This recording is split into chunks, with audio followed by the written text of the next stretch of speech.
While we're waiting on the last few episodes of The Walking Dead to hit our screens, it's hard not to imagine all the great highlights and moments that we've seen over the years. I've covered a few episodes that I consider to be highlights, and there's a lot more to come, don't get me wrong, but given that we're almost to the final ever episode of The Walking Dead, I think that it's only fitting that we take a look back at the episode that started it all, Days Gone By. Days Gone By is not only one of the best episodes of The Walking Dead, but it's one of the greatest pilot episodes of all time. It sets up the characters and our world perfectly, and sets the tone for the season and the series to come. So wake up from your coma, find a weapon, and journey into the zombie apocalypse with a look back at how many days have gone by.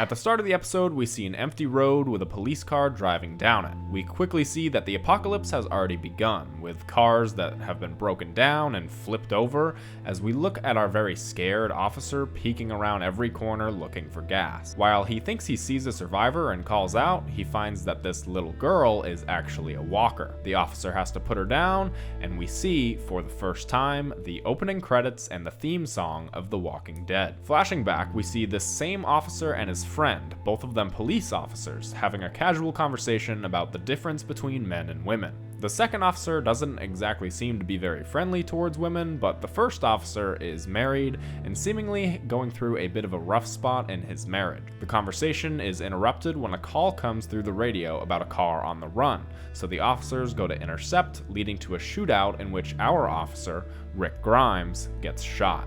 The officer is taken to the hospital, seeing glimpses of his friend Shane, the other officer, coming in to visit. Rick responds with a joke, but very quickly realizes that a long time has passed when he looks at the flowers that Shane brought him. Rick calls for a nurse, but no one comes, leading him to get up by himself. He sees that the hospital is in no working condition and something very bad has happened here. He sees a door that's locked and says "Don't dead open inside," or "Don't open dead inside," I'm still not really sure. Rick goes outside, seeing that he's woken up in a nightmare. The world is not at all what it used to be, and it's broken and dying. He finds out that this is very literal when he sees half of a rotting dead person that's somehow still alive. So he steals their bike, as you do, and rides it to his house to find his wife and son, but they're both gone. He chalks all of this up as a nightmare, begging to just wake up. He goes outside, promptly gets hit by a shovel, and taken to a different house by a guy and his son. This guy's name is Morgan, who helps him by changing his bandage, but also isn't very trusting. Morgan asks if Rick was bit, and Rick is very confused by this line of questioning.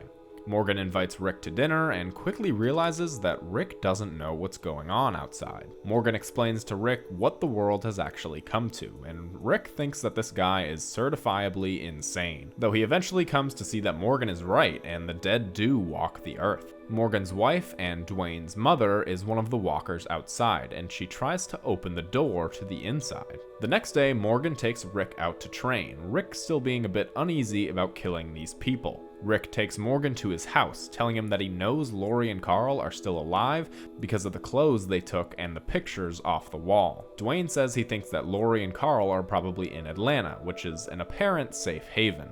Rick then takes Morgan and Dwayne to the sheriff's station, where they can shower and clean themselves for probably the first time since the apocalypse started. Rick and Morgan talk about their plans going forward, Rick saying that he has to go to Atlanta to find Lori and Carl, but Morgan says that he's got some things to take care of, especially now that they have some guns to train with. So Rick heads to Atlanta while Morgan and Dwayne head back to their house. Morgan heads upstairs, taking out the walkers one by one with his newly acquired rifle, looking to put his wife down once and for all. He spots her, but he can't quite force himself to pull the trigger. As Rick heads to Atlanta, he broadcasts to emergency channels asking for anybody to respond, and a group of survivors holding out just outside of Atlanta try to respond but can't quite reach him. Among this group of survivors is Shane, Lori, and Carl. We see that Shane and Lori have grown quite a bit closer since Rick's been gone. The survivors all talk about how dangerous Atlanta is and how they should put up signs warning people to stay away because they have no idea what they're getting themselves into. Rick continues his search for gas as he stumbles across a farm. He sees inside that the family ended their own lives, but he finds a horse that he can ride into Atlanta. So he continues along, showing us the iconic shot of Rick riding alone into the city. A ways into the city, there seems to be no signs of life anywhere, but he continues along until something very strange catches his ear: a helicopter.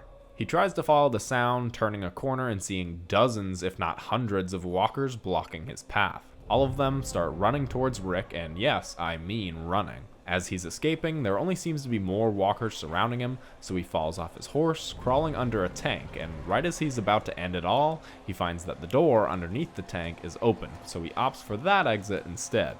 Inside the tank, Rick has to put down Deacon St. John, basically blowing his eardrums in the process, and as he seemingly sees no escape, a voice comes in over the radio.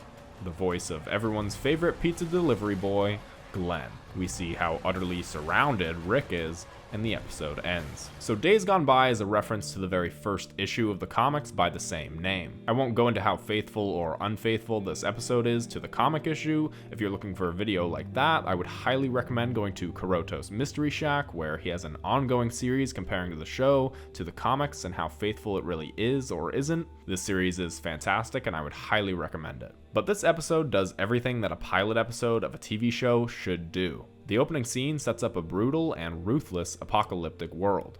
Not only is Rick searching for gas that he can't find, but he sees a little girl, calling out to her, hoping to save her, only to see that she's been turned and he has to put her down. Not a ton of shows open with a protagonist killing a little girl, and this episode uses this scene to show us the type of world that we're now living in. When Rick wakes in this apocalyptic world, he quite literally thinks that it's just a nightmare, and this is really just the start of Andrew Lincoln's phenomenal performances that would go on to show us why he was absolutely perfect for this role. When he meets Morgan and we get the explanation of the apocalypse and how Morgan calls them walkers, this scene is just perfectly explained and acted on Lenny James's part. It's easy to see why Morgan became such a fan favorite just off of this one episode that he was in. Morgan also has his own story arc through this single episode. He explains the apocalypse to someone who doesn't really know what it is and the rules that he has to follow in order to survive, but Morgan realizes by explaining the apocalypse, he's breaking his own rules by keeping his wife alive as a walker. He also sees what it does to Dwayne, Cry to the pillow, and knows that he needs to take care of it for himself and for Dwayne. When Rick takes him to the weapon locker, Dwayne asks if he can learn to shoot, which Morgan agrees to, and Rick says that the gun isn't a toy, and when you pull that trigger, you have to mean it. When Morgan's upstairs taking out walkers with the rifle, he has his wife lined up in his sights, but Rick's words come back into his mind, and Morgan finds that he really doesn't mean it enough to pull the trigger.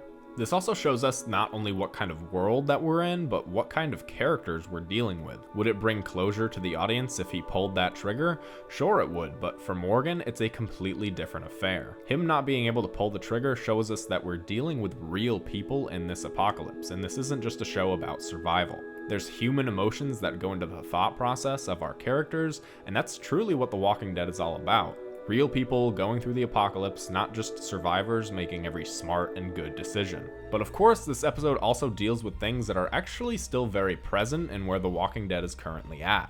In this episode, we see that Morgan's wife can actually twist the doorknob and has some sort of recollection of her previous life. We also see walkers running after Rick in Atlanta, and this hasn't been the case for about 10 seasons of The Walking Dead. However, in one of Season 11's most recent episodes called Variant, we see that smart walkers are a very real thing. And in The Walking Dead World Beyond, we also see that running zombies are also present. This begs the question of what the future of these walker variants are going to have on the spin-off shows after Season 11. Of course, these walkers in this episode were not meant to be walker variants. It was very much due to the showrunner at the time, Frank Darabont, but even if these decisions are being retconned to mean something more, I'm okay with that because it makes the universe feel that much more connected. There's also the case of Rick seeing a helicopter in Atlanta, a recurring theme that we would see time and time again, ultimately leading to Rick's departure from the show in a helicopter. I know we've gotten the answer as to who was in this helicopter, but there's also no concrete evidence that this wasn't a CRM helicopter. This would of course be a retcon to the series, but if they're already retconning walker variants, why not make this one a CRM helicopter too? At the end of this episode, we get a song that would eventually go on to play during Rick's departure from the show as well, which is a cool callback to the start of Rick's journey and also the end of it in the proper Walking Dead show. Overall, this episode was a perfect start to the series as a whole. It sets up the world and the character drama that would follow as a result of the events in this episode. With The Walking Dead coming to an end, I can't wait to see the start of Rick Grimes' new journey in his own show with Michonne, and I imagine that we'll be getting a lot of callbacks to this episode when we see the first episode of the Rick and Michonne show in 2023. Hopefully we'll get an actual name for that show soon, because I can't keep on saying the Rick and Michonne show. Let me know your thoughts on Days Gone By in the comments below, and which episode you want me to cover next. If you're not already, remember to subscribe to the channel and leave a like on this video. If you do, then I'll see you in the next one. Yeah.